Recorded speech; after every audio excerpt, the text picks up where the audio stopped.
instante vamos a estar en comunicación con Eduardo Beliboni, ¿no?, quien es el dirigente del Polo Obrero, por los hechos que se sucedieron en Buenos Aires, donde organizaciones piqueteras intentaban la noche del jueves instalar una acampe frente al Ministerio de Desarrollo Social para reclamar la reapertura de los planes sociales y el aumento de los mismos. Bueno, esto lo comentamos también en la editorial. Buenas tardes, Eduardo, ¿cómo estás? Celeste y Miguel te saludan. ¿Qué tal? ¿Cómo están? ¿Qué tal, Eduardo? Hola, Miguel, ¿cómo te va? Bien, muy bien. Bueno, contanos un poquito cuál es el balance que han hecho ustedes de esta jornada de lucha inmensa del jueves pasado. Bueno, el balance es extraordinario en un sentido, todavía con un final abierto. Vamos a ver cómo sigue esto la semana que viene, porque continúa la semana que viene. En primer lugar, el día jueves hubo una gran acción de lucha del plenario sindical combativo que reunió a los sindicatos que no aceptan la tregua de la CGT, que rechazan la política de sometimiento de las direcciones centrales sindicales a la interna del Partido Justicialista y al pacto con Macri para llegar al 2019 con la continuidad del ajuste. Una movilización que en realidad no fue de ningún lado a ningún lado, fue de 11 a 9 de julio de parte de la CGT, que no tenía un solo reclamo obrero, ni uno solo, que por el contrario tenía reivindicaciones patronales como subsidios a las mismas empresas que hoy hacen pagar el ajuste a los trabajadores a través de despidos, de modificaciones de condiciones de trabajo y del reclamo generalizado del conjunto de las patronales, sin distinciones, de una reforma laboral que precisamente legalice lo que ya se aplica muchas veces de hecho, que es la polifuncionalidad en los trabajos, la idea de modificar el régimen de turnos de trabajo, reduciendo turnos de trabajo y aplicando una mayor polivalencia de las distintas categorías en las distintas ramas de la producción.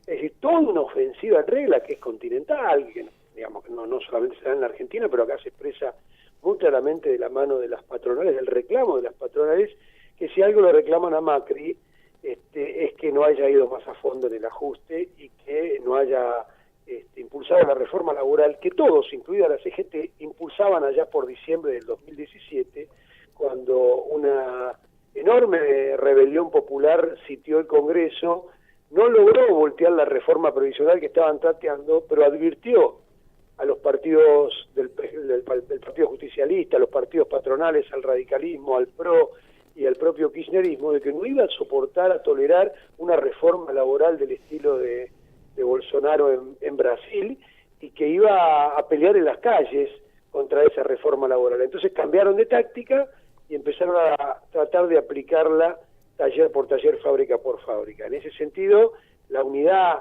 que la CGT plantea con las patronales es absolutamente negativa, porque lo que plantea es la subordinación de las reivindicaciones de la clase obrera a un programa patronal. En ese sentido, el faro que significó el plenario sindical combativo para canalizar las tendencias de lucha, que no fueron pocas en este ciclo del gobierno macrista, y que no se pudieron expresar en su totalidad por el dique de contención que significó la burocracia, tuvieron en el día de ayer, y fue destacado por los medios, el día de jueves, tuvieron un reflejo en los medios y en algunas editoriales de ayer y de hoy, de los diarios, como una referencia de clase, una referencia de lucha, con el planteo de empujar por abajo el paro general imprescindible, el paro activo nacional, que ponga 1 millón de personas en la calle y derrote este plan de ajuste de Macri, del FMI y de los gobernadores. Este plan, no hay que olvidarse que lo empujan y lo aplican los gobernadores en cada provincia, y se lo sabrán ustedes. Sí, ni duda te quepa. Ahora, quería que nos comentes un poquito dos aspectos de lo que fue la movilización, que la verdad que fue seguida casi por una cadena de muchos medios el otro día, cuando ustedes estaban en la calle en el momento de mayor tensión. Primero, contanos un poquito cómo fue el incidente con la policía y las consecuencias que trajo.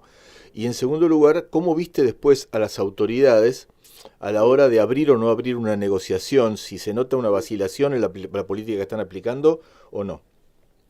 Claro, mira, Muy interesante. Precisamente ayer terminé de escribir una nota, estamos por colgar ahora en la página, relatando paso a paso este proceso de la movilización de ayer, porque tiene un significado político muy importante. Mirá, cuando terminó la movilización, el acto en la Plaza de Mayo, fuimos a la Plaza de Mayo, como te decía, con el plenario sindical, el conjunto de las organizaciones sindicales y los movimientos piqueteros que estábamos allí, marchamos a las 9 de julio para converger con una columna que había salido del Obelisco y otra que había salido de Constitución, justo frente al Ministerio de Desarrollo Social, donde llevábamos habíamos votado la medida de más de 20 organizaciones, bueno, Barrio de Pie, la Cuba MTR, organizaciones históricas, la MTR 12 de abril, el MAR, un conjunto de organizaciones destacados inclusive por la prensa como el sector opositor a la política de conciliación del Triunvirato Vaticano, es decir, los que han roto con la conciliación que el Triunvirato Vaticano, llamado así por su relación con la Iglesia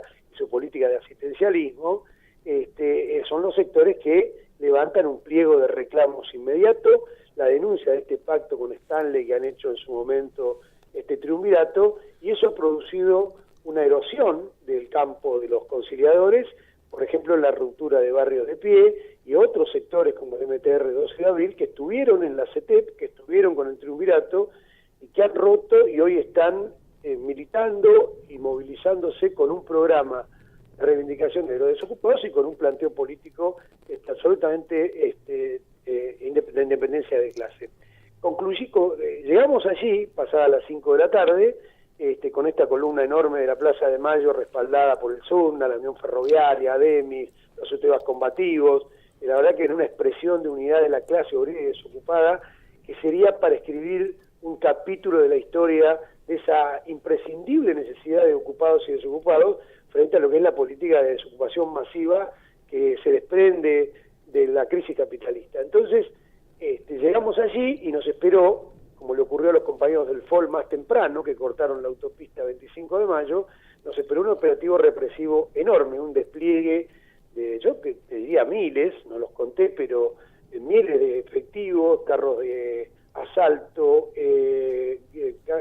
carros que tiran agua coloreada, los famosos Neptuno, es decir, todo el dispositivo represivo que conocemos los militantes, ustedes también lo conocen muy bien, que suele desplegar la policía cuando está dispuesta a reprimir como lo intentaron hacer. El dato distintivo de esta jornada es que una jornada que había sido pensada por la burocracia sindical como de apaciguamiento tuvo un quiebre era desocuparla con el apoyo de los sindicatos combativos, porque el intento de represivo fue repelido, enorme movilización, no se movió una sola persona a pesar de que tiraron gases lacrimógenos, tiraron balas de goma, a mí mismo me tiraron pimienta cuando intenté discutir con el comisario porque tenía detenida una persona que ya es bastante pública la foto, una señora compañera de 60 años de la Cuba MTR, que la acusaban de atentado contra la autoridad. Era tan absurdo ver a esa compañera guerrilla, muy peleadora.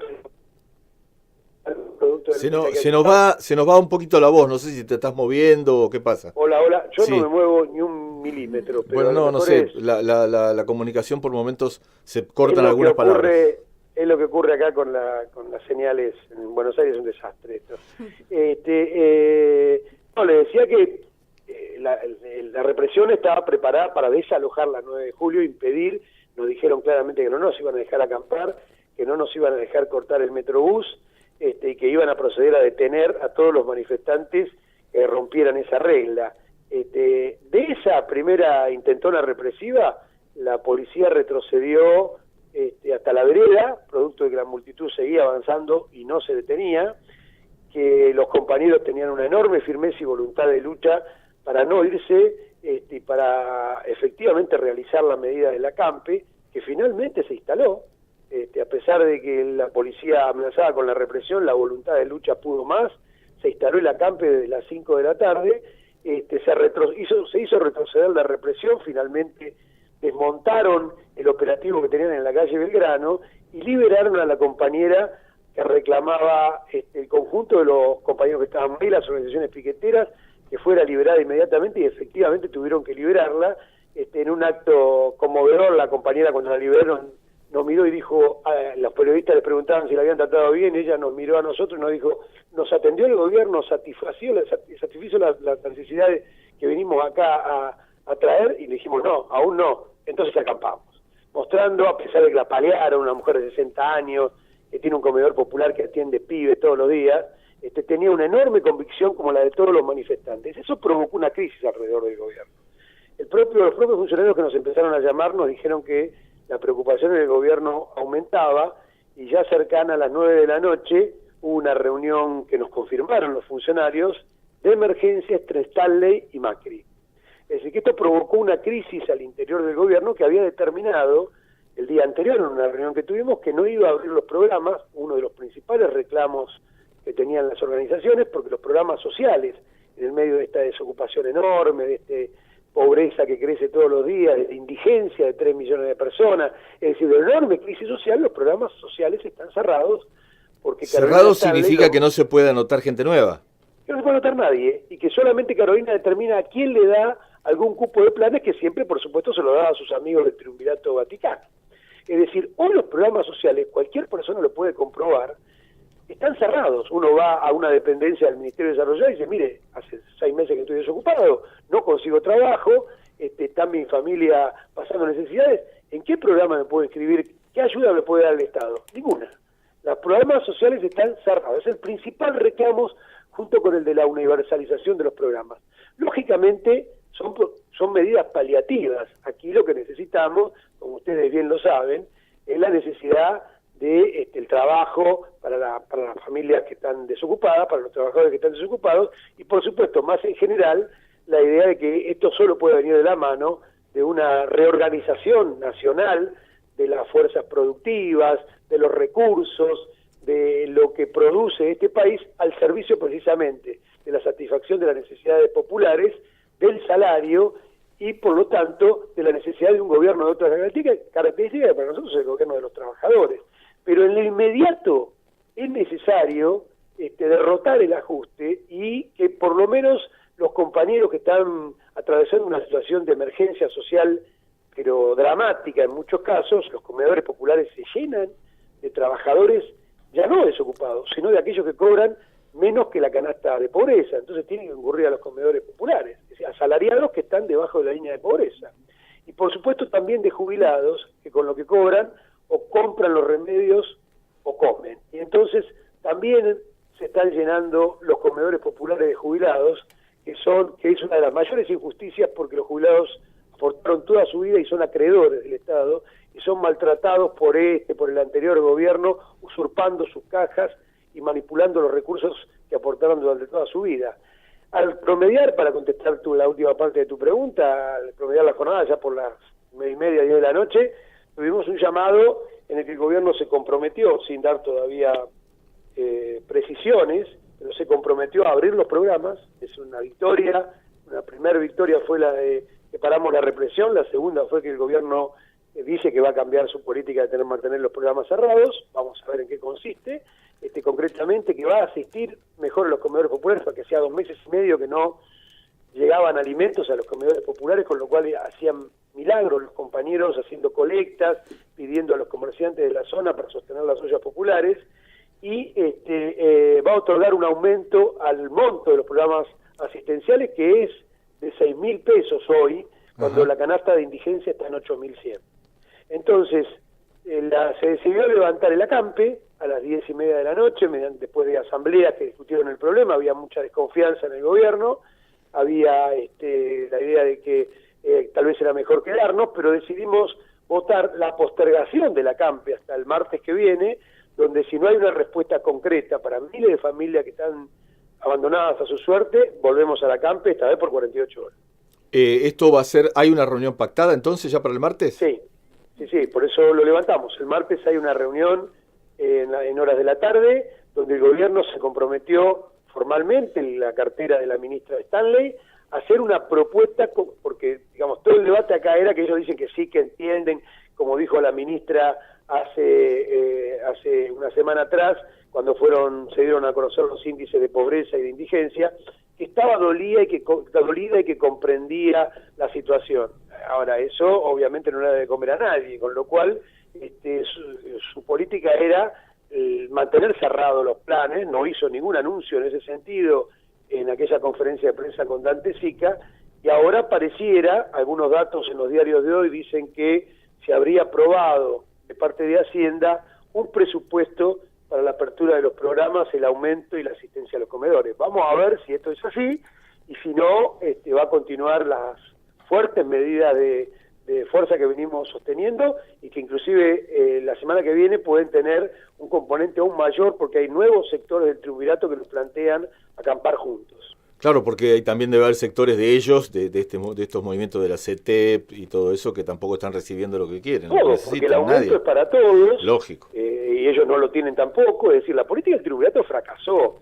Es increíble escucharlo a Grabois, que a fin de año le preguntaron cuál era el diagnóstico que hacía o el puntaje que le ponía a la ministra Stanley de 1 a 10.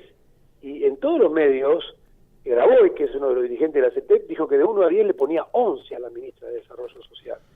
Sin embargo, los compañeros que integran la CETEP, igual que los nuestros, sufrieron un deterioro del ingreso de los programas sociales de más del 30%. Perdieron el 30% de su poder adquisitivo, producto de la política de ajuste sobre los sectores más pobres de la población. Bueno, muchísimas gracias por la comunicación, Eduardo. Estaremos en contacto en otra edición de Patagonia Obrera para seguir estos acontecimientos. Un abrazo grande y mucha fuerza para el martes. Hasta luego. Dale, un abrazo. Chau, chau. Bueno, ahí estábamos hablando con Eduardo Beliboni, dirigente de la